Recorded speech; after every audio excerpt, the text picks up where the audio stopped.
Hello and welcome to this James the Bike Guy, where today we're taking a look at Trek's brand new endurance bike, the Domane AL Gen 4. And this 4th generation Trek Domane AL is their entry-level disc brake endurance road bike that errs on the side of gravel and definitely claims to do a lot more than just road riding. So in this video, we're going to go into the features and designs of this brand new bike. I'll talk what's changed and what I think is better, and a couple of things that Trek seems to have omitted.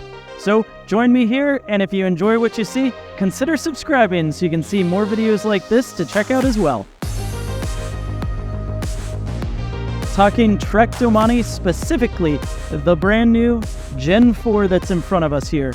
Now, Gen 4 means that this is number 4 in their lineup of Domane AL variants. And before we get into the changes and the features of this new bike, let's talk just a little bit of Trek nomenclature.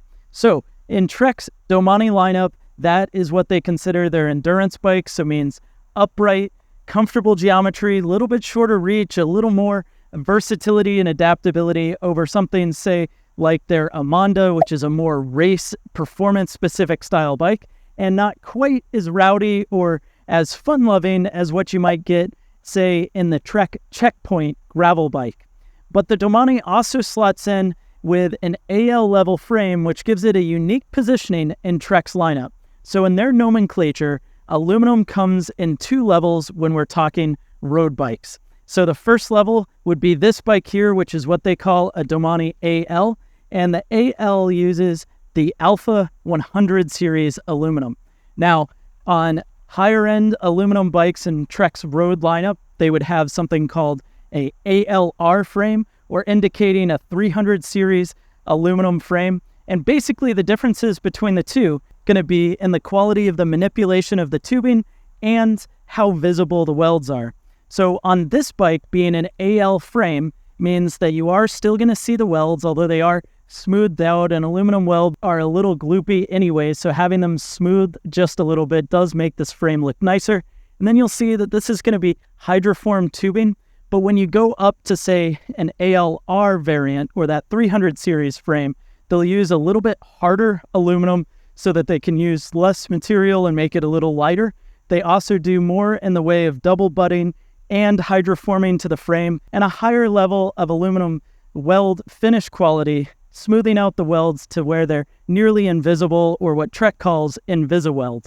But the AL variant means that you save some money over those ALRs, gets you in at a lower price point, and Trek does not make an AL level in either that Amanda or the Checkpoint that we talked about before.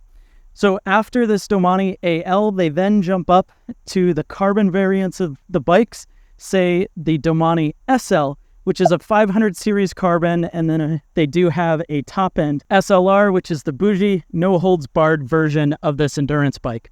So the AL helps this bike come in at a more reasonable price tag. This bike, being an AL4, comes in at a price of $16.99 in September of 2023. And this new Gen 4 Domane AL starts as low as $11.99 and goes up to $19.99. The nitty-gritty of this new AL frame really comes in to cool features like internal cable routing, improved tire clearance, and maybe even best, some of the things they don't change. So again, 100 series Alpha aluminum.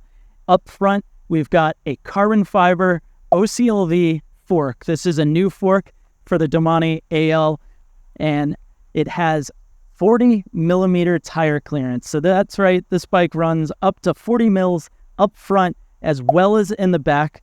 Now Trek is saying 40 millimeters as measured, which basically means with a 40 mil tire, you need to have 4 millimeters of tire clearance on either side. On a road bike, their specs, just for what it's worth on gravel, is 6 millimeters on each side. And coming off of the showroom is going to be some 700 by 32s. And a 32 is a nice balance of extra tire size for additional comfort, but also still being fast rolling. And zooming into this top tube, we do have a mount up top for a bento box, another water bottle cage, whatever you might want to add up there. Down tube has a down tube water bottle mount, as well as a seat tube water bottle mount. When we go underneath to where the bottom bracket is, you can see another set of water bottle mounts there. And speaking of bottom bracket, I love that Trek has not gone away from the BSA 68mm threaded bottom bracket, a mainstay in the road bike world, although it doesn't fit 30mm spindles. 24s, like what you get with Shimano's drivetrain and many others, fit in there just perfect. But a real cool upgrade for the new frame is going to be right here in the rear end. I'll give you a second, take a look at it, see if you notice what's going on. Yep, you guessed it. We now have SRAM's new UDH rear derailleur hanger.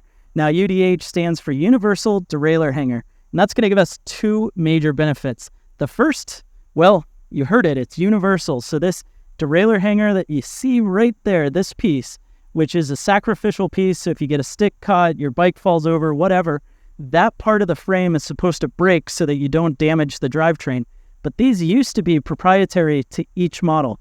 So with SRAM's new system, this is now a universal setup, so you should be able to get a replacement at any bike shop pretty much any time. So that's a major benefit.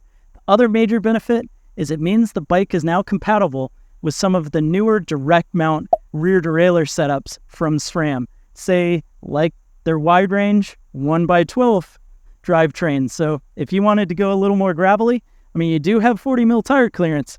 You could spec a mountain bike drivetrain on this bike if you wanted to. Other cool features, rack mounts on the back, fender mounts as well. You've got this bridge that comes with it that you can take on and off depending on what you want. Separated top tube from seat stay junction for a little additional clearance. And woo, look at that. Look at what they chose not to change. That's right, standard 27.2mm round seat post. Can replace that pretty much anywhere in the world. Now, one place that I think they really missed out that the Checkpoint has is it has additional mounts underneath the top tube to be able to run a frame bag. Personally, I could see this bike being a real nice bike to take on an extended credit card tour or something like that. And by not having the mounts, that lacks a little something that I wish that they had. The other place that I think is a nice addition, but maybe not my favorite feature, well, that's going to be in this internal cable routing. It does make the bike look way more clean. I mean, obviously, as we take a look here, yeah, I mean, it's just way more slick than the old frame was, but that is going to add some complications, some more challenge around replacing cables and maintaining the bike, although when it's all internal, your cable life does go a bit longer. Past that, our cockpit, same similar Bontrager blender stem that we've seen before, but it does have a brand new handlebar, which has a shorter reach, a shorter drop, as well as a little bit of flare. So first off, our reach on this bar is going to be 80mm. Our drop is 121mm. So that's a bit shallower than before, which means kind of when you're reaching down and you're on the hoods, the shifter hood is going to be a bit closer. And then if you go down to the drops, you're not going to be quite as bent over. And part of the reason that that's helpful is these hydraulic brake levers. They do stretch out just a little bit more than the mechanical ones. But Trek is speccing the smaller frame sizes with the short reach hydraulic brake levers as well. So pretty cool feature that they're doing that. But then, if we kind of look back, you noticing something? That's right, we've got a 4-degree flare on the handlebar. Basically, we'll reach down, you can see it a little bit better this way. You see how on the side, the drops are out just a little? That 4-degree additional flare means that your wrist is not going to run in to the top or the bend of the top part of your handlebar. All of the new Domane AL Gen 4 series bikes are going to come with tubeless ready wheels, albeit not tubeless ready tires, so that's an upgrade you would have to do if you wanted to.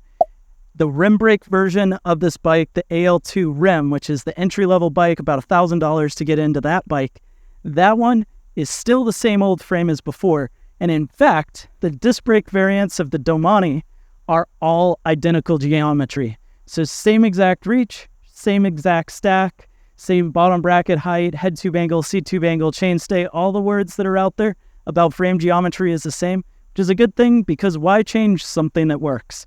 Well, with that all being said, they do claim this bike has lost about 1/4 pound or 1/10 kilogram. So it's time to find out, is that true? The Trek Domane Gen 4 AL4 is going to come in and weigh 23.28 pounds and a size 58. Thanks so much for joining me on this new 2024 Trek Domane Gen 4. Go ahead and let me know your thoughts about this bike down in the comment section below. While you're at it, be sure to hit subscribe as well as browse the channel to see more videos like this, as well as any other bike geekery you might want to see.